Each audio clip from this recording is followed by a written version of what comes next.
Hi, my name is Becca. Welcome back to Raising Them Simply. Here we share all about our homeschool as a family of 6. And today we're going to chat just a little bit about why the eclectic homeschool approach really is the best philosophy, but especially if you have a large family like myself. If you are new here, I have a about to be 3rd grader, a 2nd year preschooler, a toddler, and this little guy along for the ride. I'm also a part-time working mom as a nurse. So this channel is all things homeschool and how we make it work for our family. So if any of that interests you at all, please hit that subscribe button so you're notified of future videos. But let's jump into it. If you spend even 5 minutes in the online homeschooling space, you will quickly realize that you are being forced to go into a particular camp or philosophy when it comes to homeschooling. You're either being told that you have to be a completely classical educator, you need to be a purist in the Charlotte Mason philosophy, which is very popular nowadays, or you're on the complete opposite spectrum and you're being told that you need to be completely unschooling. And while these philosophies and different ways of teaching and learning can be beneficial for you to learn and even adapt some of their pieces of their philosophy, what it really does, it's just a recipe for burnout. It has these strict, rigid boundaries of what you are supposed to do in your homeschooling, and it really does a disservice to you but also to your learners. And that's the main reason why we do not we don't belong to any specific camp or philosophy when it comes to our homeschooling, and it really has allowed this increased freedom when it comes to our homeschooling and a lot less stress on myself but also my learners. So first of all, what does eclectic mean? Eclectic might seem pretty fancy, but it really isn't. Eclectic just means that you take little pieces of curriculum from all different spectrums and you mesh it into a certain way that works best for your learner as well as your teaching style and your family dynamics. What do I mean by this? Well, in the past we have used Build Your Library, so I will use that as an example. Build Your Library is a secular Charlotte Mason inspired curriculum that involves a lot of living books and literature as well as poetry and different things ingrained into it. When we did the kindergarten level of Build Your Library, which focuses on a journey around the world, there was a poetry book in there all about animals, and my son had zero interest in reading this poetry at all. It just did not appeal to him. But I felt like since I wanted to be a literature heavy homeschool, that meant that I had to be part of the Charlotte Mason philosophy, and that meant that I had to do poetry, which also meant because my curriculum said that that's what I had to do, that I had to stick to that. And it created a lot of unnecessary friction in our homeschool until I eventually was okay with just dropping it, and it improved our homeschooling philosophy so much. Because I was also in this camp of wanting to do Charlotte Mason, I was doing the Good and the Beautiful math for that because they are a Charlotte Mason inspired curriculum as well. And that curriculum just did not work for us, no matter how much I tried to make it work. I also realized that because my oldest had different learning challenges because he has dyslexia, that a lot of the things that it came to learning to read, it was a struggle, and we couldn't use those beautiful books and things that a lot of other homeschoolers were using, and we had to do a different approach. And when we eventually got over that hump and he was learning more, I let go and let him pick whatever books he really wanted to read because I just wanted him to read something. And he grew this increased love of reading simply because I gave him the freedom to be able to read a graphic novel versus these very beautiful, curated, artistic readers that I was told that I needed to offer to my children for them to get a good education. During our homeschooling journey, we have made a lot of different changes and had a lot of different realizations that we really need to cater to our children's learning style, but also to the teachers' teaching style and the dynamics of their family. One of the ways that we do this is that we do family style learning, and I purchase curriculum that has to be able to be reused, so that way we don't have to worry about purchasing so much every single year, because the reality is that homeschooling, if you let it, can be very expensive, especially when you have a larger family.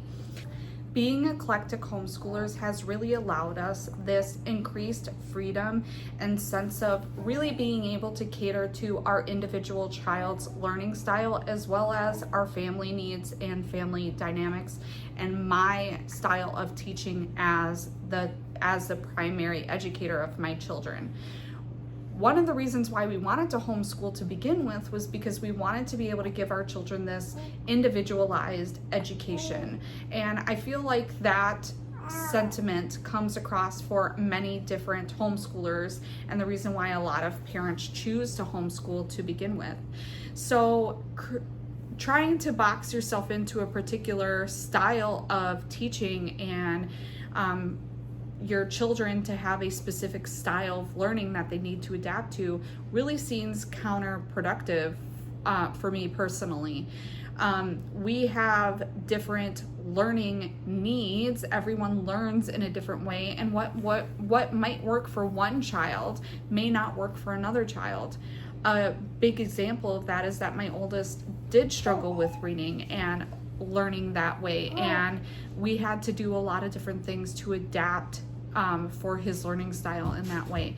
And my preschooler does not have those same challenges or those same needs that her older sibling did. And so we don't need to do certain accommodations for her, and it would really be a disservice to her and really hold her back if we forced her to do the same things that her older sibling did, just because I had a particular way that I wanted my children to learn without accepting what they needed as individual people. Another way that this eclectic approach to homeschooling has really allowed us this freedom in our homeschool is because we're able to adapt different philosophies and things and kind of mesh it together into this beautiful, curated homeschooling experience for myself and my children. For example, one of the things that I really appreciate about the Charlotte Mason learning philosophy is living books, and we do incorporate a lot of those into our homeschool, especially when it comes to history, because history can be a little more complex for younger children, especially to learn about, because it's hard to imagine something that happened a couple thousand years ago. And it really brings this life into our homeschooling in a rich way for us to be able to learn and experience things that we can't physically be a part of. We also like to pull in living books for things like our science when it's appropriate.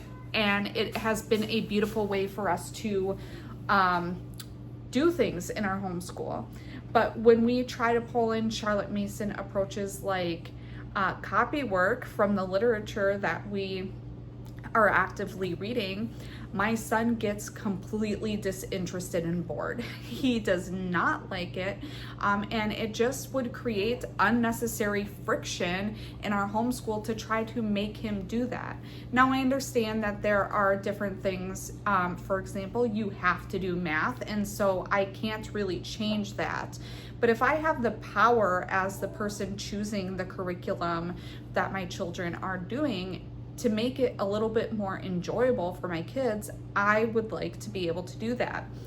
If I was a purist in the Charlotte Mason philosophy, I wouldn't be doing that. However, because I allow myself this freedom to be a more eclectic in my homeschooling approach, we were able to just find a book on Amazon that tells jokes and riddles and fun facts about animals, and that's what he uses for his copy work.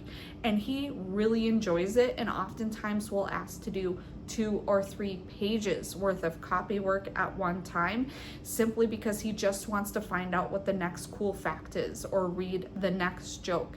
And I want him to be able to enjoy doing those things in our homeschooling and not have unnecessary friction or conflict in our homeschool, simply because I want to force ourselves to be boxed into one particular learning or teaching style. Also, when it comes to math, we found out that a more traditional approach is necessary for my child to really be able to absorb the learning. We talked about how we did the good and the beautiful for math at one point, and that approach really did not work because it was the spiral approach really did not work for him when it comes to math. So we switched over to math with confidence, which is a lot of game based, and I thought that that would be the better option when it comes to our math in our homeschool, and then realized that also did not work, and we needed something more traditional, more concrete for him to learn. And so now we're doing Math Mammoth, and we're teaching it in a different way, and that has really helped ease a lot of the tension in our homeschooling because we switched over to that. We also learned when it comes to certain aspects for our English language arts that we can't do things like the Charlotte Mason method when it comes to that because it doesn't work for us. My son was begging to do a traditional spelling, and because we went ahead and did that, my son is flourishing and he's writing so much more and creating his own poetry and his own short stories because he grew the confidence to do that because we do a traditional spelling. And he's learning more words that way than he would have in a Charlotte Mason or classical approach maybe to homeschooling. It also allows us a lot more child-led, interest-led learning opportunities. For example, in Charlotte Mason, you're only supposed to be doing nature study up until grade 3 or grade 4, I believe. In our homeschool, I allow our kids to choose what we do for science. So we have done anatomy, which we'll be doing again. We did space, and we're cycling back to that again. We have done nature study. We have done different unit studies on electricity and things like that. Whatever has interested my learners, and that has only benefited us to go with the interest of my children, and they have learned so much more and have gained a deeper understanding to all of those different topics because we allow them the freedom to help curate their education along with us. Aside from the educational benefits of having a more eclectic approach to your homeschool, let's also talk about the pure logistical sanity that having an eclectic home style really gives when you have a large family. When you have 4 different children, there's always one child that seems to need something or needs a little more time learning a specific way, or one needs a snack. There's so much going on. When you have a more eclectic approach to your homeschooling, it really melds into this freedom of helping you be able to do a more family style approach when it comes to history. It allows a way less stressful flow when it comes to your homeschool because you don't feel like you have to do these rigid boundaries on things.